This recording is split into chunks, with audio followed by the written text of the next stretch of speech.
উর্মির বিয়ে হয়েছিল, একটি সন্তানও আছে, কিন্তু উর্মির ডিভোর্স হয়ে যায়। কারণ উর্মির যে যৌতুক দেওয়ার কথা ছিল বিয়ের পর সেটা দিতে পারেনি। কিন্তু স্বামীকে প্রচণ্ড ভালোবাসতো উর্মি। হয়তো ভেবেছিল ভালোবাসা পেয়ে স্বামী হয়তো টাকা পয়সার কথা ভুলে যাবে, কিন্তু লোভী স্বামী কখনো টাকা পয়সা বা স্ত্রীর মর্ম বোঝেনি, শুধু টাকা পয়সাটাই চিনেছে।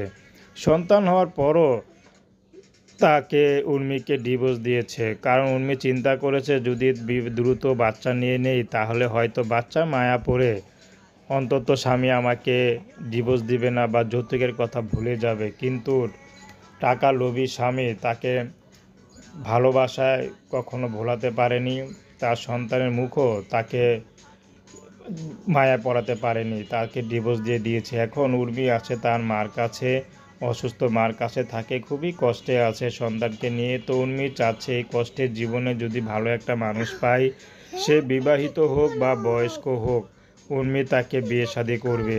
উর্মির কোনো ব্যক্তিগত এখন পছন্দ নেই, উর্মি টাকা পয়সা কোনো কিছুই